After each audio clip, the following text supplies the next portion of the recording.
प्रिय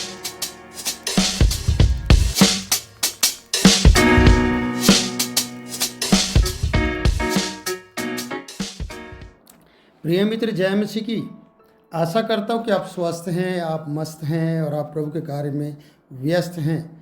प्रिय मित्रों, आज हम इतिहास की पुस्तक में हैं और ये दूसरा इतिहास है जहाँ पर हम राजा दाऊद को देखते हैं। और पहला इतिहास वंशावली को दिखाता है, दूसरा इतिहास राजाओं की उन बातों को दिखाता है जिसमें उन्होंने राज्य किया और परमेश्वर के बातों पर विश्वास किया या नहीं किया। उन सब बातों को हम यहाँ पर देखते हैं। तो प्रियो, यहाँ पर जब हम 14वें अध्याय को पढ़ेंगे, यहूदा में आसा का राज्य, ऐसा हम इसको पढ़ते हैं।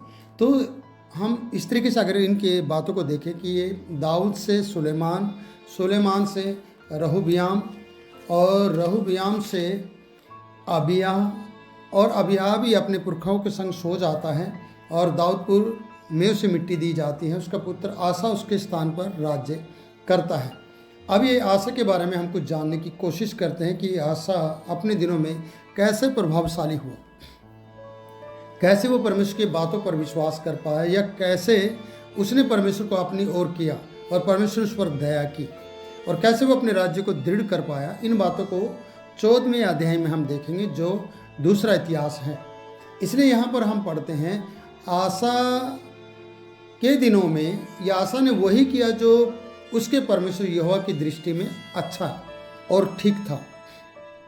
और अक्सर मैं आप लोगों को सिखाया करता हूँ कि परमेश्वर की दृष्टि में जब जिस व्यक्ति ने, जिस राजा ने, जिस भी भाई बहन बेटा बेटी ने अच्छा किया है ना, उसकी दृष्टि में परमेश्वर ने उसे आशीषित भी किया, परमेश्वर ने उसका विस्तार किया, परमेश्वर ने उसे बढ़ाया, परमेश्वर ने उसकी हर एक जरूरत को भी पूरा किया और कभी उसे हारने तक नहीं दिया, क्योंकि वो परमेश्वर है। जब हम परमेश्वर की नज़र में अच्छा करते हैं, तो राजा आसा के दिनों में उसने वही किया जो परमेश्वर की दृष्टि में अच्छा था और ठीक था।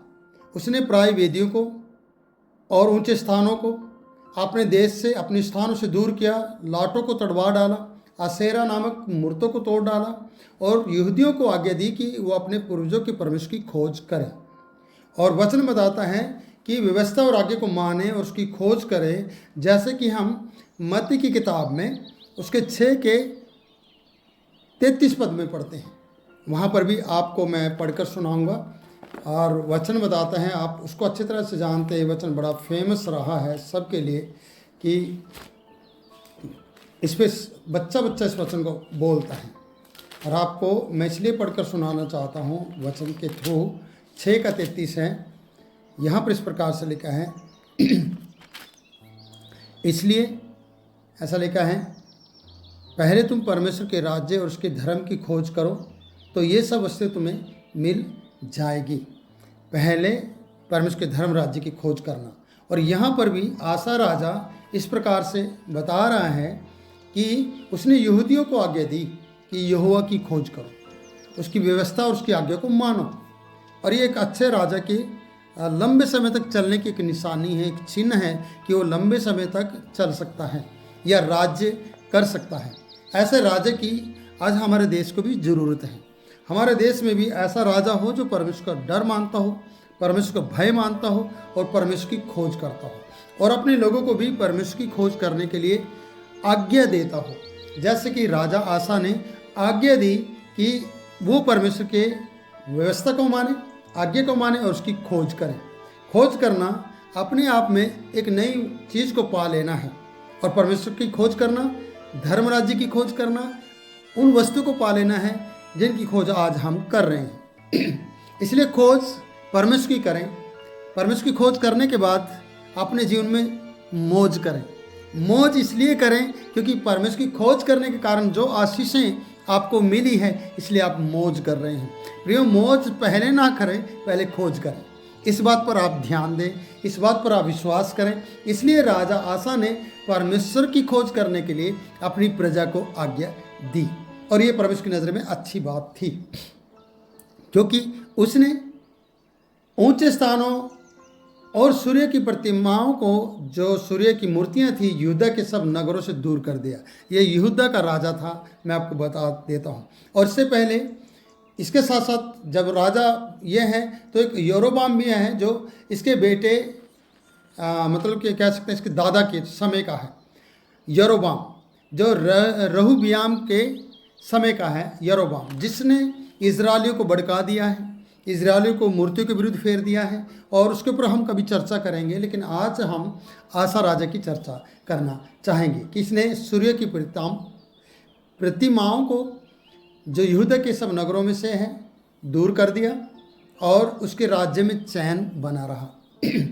और उसने यहूदा में गढ़ वाले नगर बनाए, क्योंकि देश में चैन था, यह चैन बना हुआ था, यह चैन रहा। उन वर्षों में किसी से ना तो लड़ाई करनी पड़ी, क्योंकि यहोवा ने उसे विश्राम दे दिया था। कारण विश्राम का, क्योंकि उसने परमेश्वर के राज्य की या परमेश्वर की खोज की थी और अपने लोगों को भी हुक्म दिया था।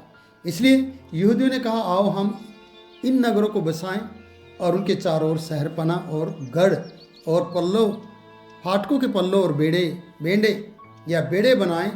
देश अब तक हमारे सामने पड़ा है, क्योंकि देश तुम्हारे सामने पड़ा है कि आओ हम ये सब करें। और उन्होंने ऐसा किया। उन्होंने व्यर्थ बातों में अपना समय नहीं बिताया, क्योंकि हमने अपने परमेश्वर की खोज की है। बाइबल बताती है, यीशु ने कहा, पहले तुम धर्म राज्य की खोज करो और किसी भी बात की चिंता ना करो। परमेश्वर के धर्म राज्य की खोज करो, ये सब वस्तुएं तुम्हें मिल जाएंगी। क्योंकि परमेश्वर का पुत्र यीशु मसीह अपने लोगों का ध्यान अपनी तरफ करना चाहता था, धर्म राज्य की ओर करना चाहता था। और जिन पे हमारा ध्यान जाता है वो संसार की खोज है, या सांसारिक वस्तुओं की खोज है, जिनकी हम प्रतिदिन खोज करते हैं और खोज करने के बाद मौज करना चाहते हैं, जबकि वो हमारे लिए विपत्ति का कारण बन जाती हैं। तो प्रियो, वचन बता रहा है कि इनके सामने देश पड़ा था, इन्होंने देश को दृढ़ किया, इन्होंने गढ़ बनाए, इन्होंने बेड़े बनाए, इन्होंने अपने देश को बसाना शुरू किया, क्योंकि इन्होंने परमेश्वर की खोज की थी। और लिखा है, वचन बताता है कि हमने उसकी खोज की और उसने हमारे चारों ओर विश्राम दिया, या हमको चारों ओर से विश्राम दिया, ऐसा लिखा है। तब उन्होंने नगरों को बसाए और वो समृद्ध हो गए, फेमस हो गए और बढ़ोतरी उन्हें हो गई और वो बसने लगे और वो अच्छे होने लगे। आगे वचन बताता है 8 पद, फिर आसे के पास ढाल और बर्छी रखने वालों की एक सेना थी। याद रखिएगा, ढाल और बर्छी जो एक भाले के रूप में होता है, एक बड़ी सेना थी।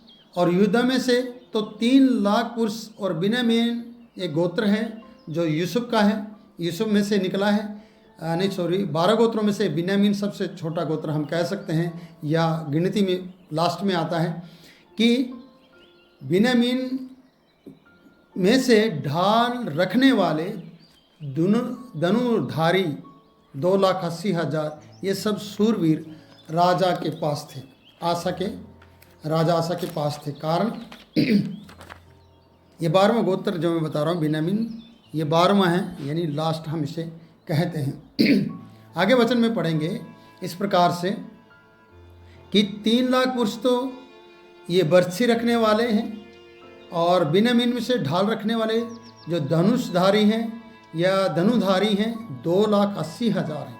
टोटल हुए 5,80,000 सूरवीर किसके पास हैं? आसा राजा के पास है। अब इस बात से संतुष्ट नहीं होना कि 5,80,000 सूरवीर जो ढाले रखते हैं, जो बर्छी रखते हैं और जो सूरवीर हैं, तो ये मेरे पास हैं, ऐसा सोचकर हमें शांत नहीं रहना है। सब कुछ ठीक है, क्योंकि परमेश्वर का वचन माना है, परमेश्वर की खोज की है, सारी बातें ठीक है। लेकिन मज़े की बात यह है, या सुनने वाली बात यह है, इस पर ध्यान दिया जाना चाहिए। यह दूसरा इतिहास उसका 14वां अध्याय और उसका 9 पद हमें इस प्रकार से बता रहा है, उनके विरुद्ध 10 लाख पुरुषों की सेना 300 रथ लिए हुए जेरे नामक एक कुशी निकला। जेरे नाम का एक कुशी व्यक्ति है जो इनके विरुद्ध, उसने पाती बांधी है, इनके विरुद्ध वो निकला है। 300 रथ हैं उसके पास और 10 लाख पुरुषों की सेना है। याद रखिए, उनके पास क्या है? 5,80,000, बस इससे ज़्यादा इनके पास नहीं है। वो इनसे भी ज़्यादा, यानी 4 लाख लगभग 20,000 वो इनसे भी ज़्यादा रखता है। तो प्रियो, मैं आपको बताना चाहूँगा कि क्या ये सामना कर पाएगा? क्या ये अपने इन शूरवीरों को ले जाकर उन्हें मार भगाएगा? मुझे नहीं लगता, ये असंभव है कि ये ऐसा कर पाए। और मैं आपको ये बताना चाहता हूँ कि परमेश्वर के सामने अगर ये दीन और नम्र बन जाए तो परमेश्वर 10 लाख को भी हरा देगा, 10 लाख को भी हटा देगा, 10 लाख भी लौट जाएंगे या भाग जाएंगे, ये मारे जाएंगे। क्यों? क्योंकि जब ये परमेश्वर को अपना मुक्तिदाता के रूप में ग्रहण कर ले या उस पर टोटली भरोसा कर ले या ऐसा विश्वास कर ले कि परमेश्वर ही है जो मुझे बचा सकता है। और आगे हम जब पढ़ते हैं तो प्रियो, यहाँ पर बहुत कुछ होने वाला है। जिस आशा राजा की मैं बात कर रहा हूँ उसके जीवन में क्या होने वाला है और उसने किस तरीके से सामना करने के लिए अपने आप को परमेश्वर के सामने रखा है। हम 10 पद को पढ़ते हैं। तब आशा उसका सामना करने को चला, मारेसा के निकट साप्ता नामक तराई में युद्ध की पाँति बांधी गई। तब आशा ने अपने परमेश्वर यहोवा की यों दोहाई दी। यही है एक सामर्थ पाने का तरीका, यही है अपने आप को परमेश्वर के सामने रखने का। कभी भी 5,80,000 पर, कभी भी 2 या 3, कभी भी अपने पुरुषों पर, कभी भी अपने रिश्तेदारों पर, जो आपके लिए ताकत, आप उसको समझते होंगे कि मेरी ये ताकत है, मेरा वो भरोसा है, मेरे वो लोग हैं, पैसे वाले, अमीर, गरीब, जो भी आप जिसको भी आप भरोसा करते हैं प्रियो, तो वो सामना नहीं कर पाएंगे। परंतु आशा राजा ने ऐसा कहा है, उनका सामना करने के लिए चला जरूर, मारेसा के निकट जरूर पहुंचा, साप्ता नामक तराई में युद्ध की पाँति जरूर बांधी गई, लेकिन वो परमेश्वर को नहीं भूला।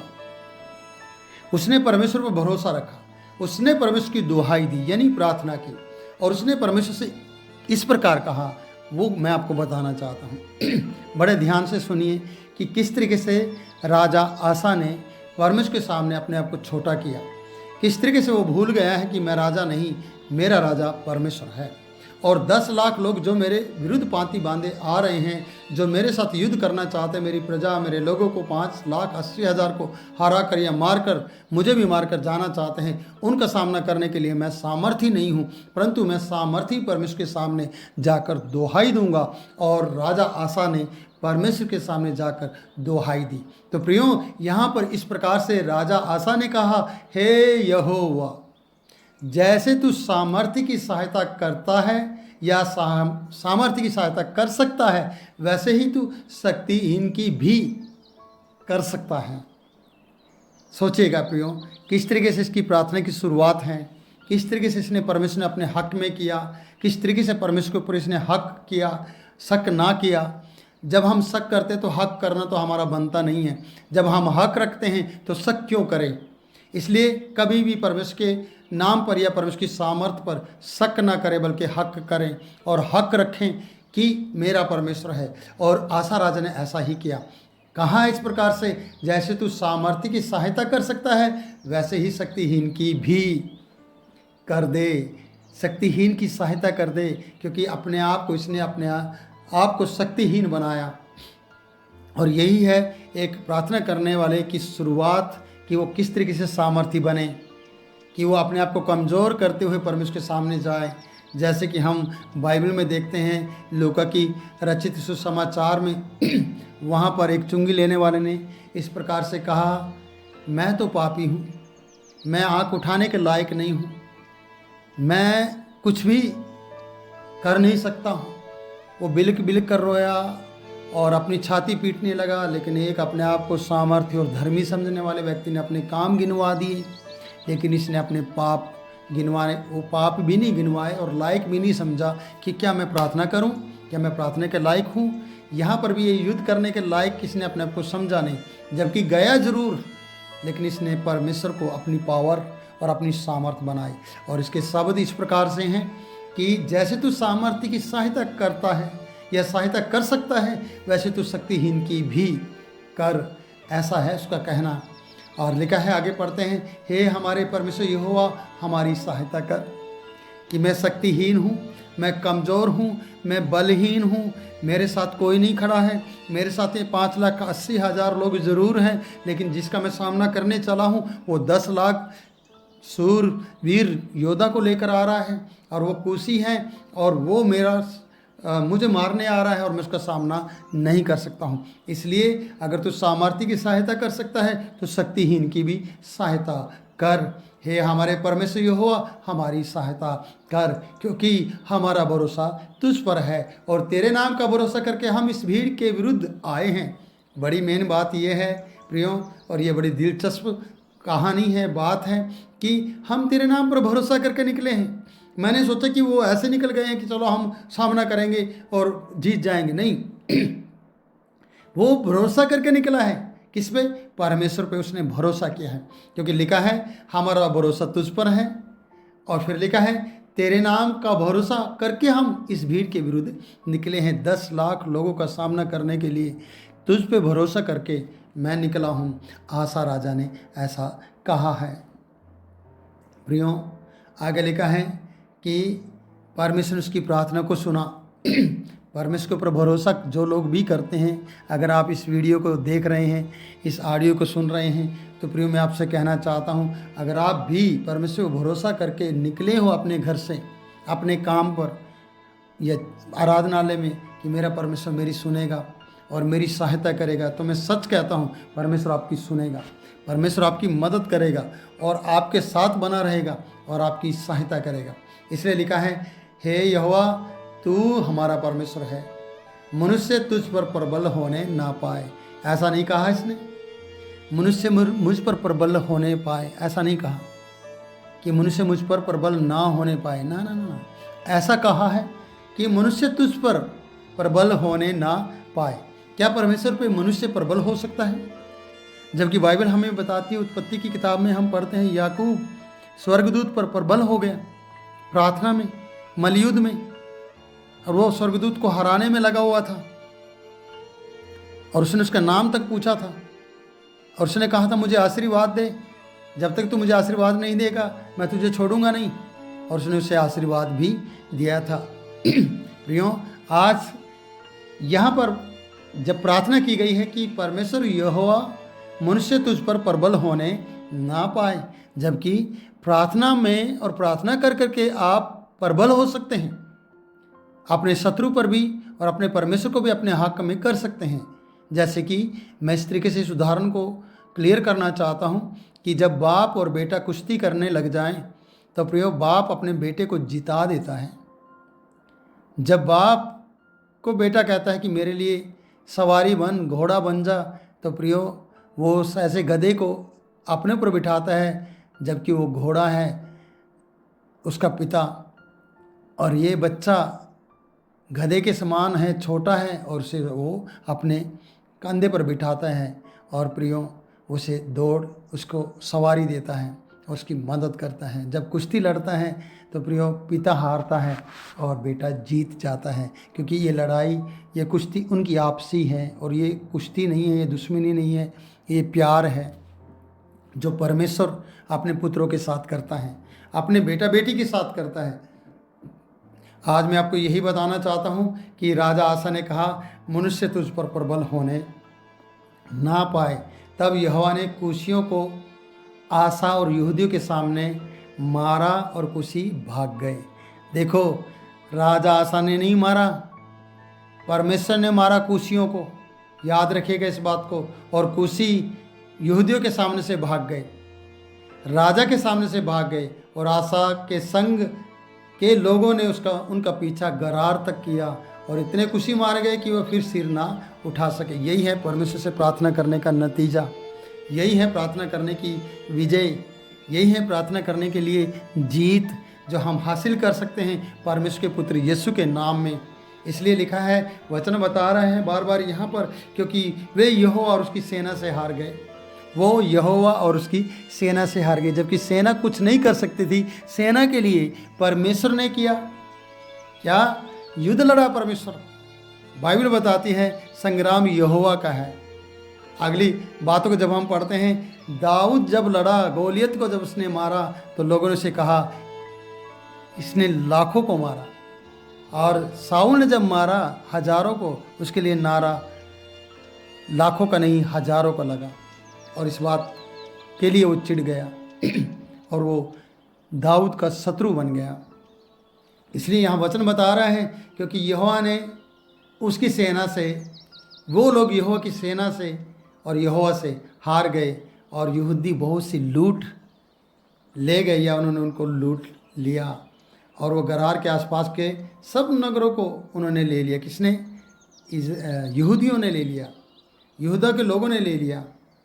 मेरे प्रियो, आगे वचन बता, क्योंकि यहोवा का भय उनके रहने वालों के मन में समा गया था, क्योंकि वो नहीं लड़े थे, उनका परमेश्वर उनके लिए लड़ा था। आज आपके लिए आपका परमेश्वर लड़ेगा, हमारा परमेश्वर आपके लिए लड़ेगा। क्यों लड़ेगा? क्योंकि आपने परमेश्वर को अपनी कमजोरी बताई है, आपने अपनी खूबी नहीं बताई। जैसे कि राजा आसा ने अपनी खूबियां नहीं बताई कि मैंने पिछले दिनों में मूर्तियों को गिराया, मैंने ये किया, मैंने वो किया, ऐसा कुछ नहीं कहा उसने कहा मैं शक्तिहीन हूँ। इसलिए तू अगर सामर्थ्य के साथ खड़ा हो सकता है, उसकी सहायता कर सकता है, तो मेरे साथ भी खड़ा हो और मेरी सहायता कर।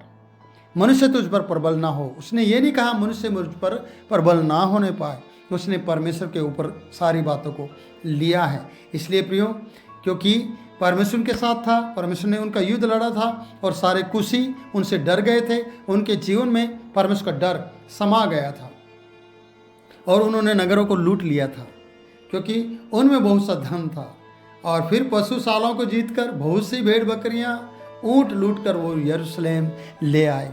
यही है प्रियो, जब अपने जीवन से, अपने घर से, अपने घर घराने परिवारों से, अपने दिमाग से, अपने दिल से जब आप इन मूर्तियों को दूर कर देंगे ना, ये सूर्य की प्रतिमाएं हैं जो आपने किसी को अपनी पूजा पाठ के लिए प्रतिमा बना लिया है या फ्रेम उन्हें जड़ लिया है या उनको आपने अपने तस्वीरों के रूप में, पूजा के रूप में रख लिया है, तो प्रियो वो आपको हरवा देंगे।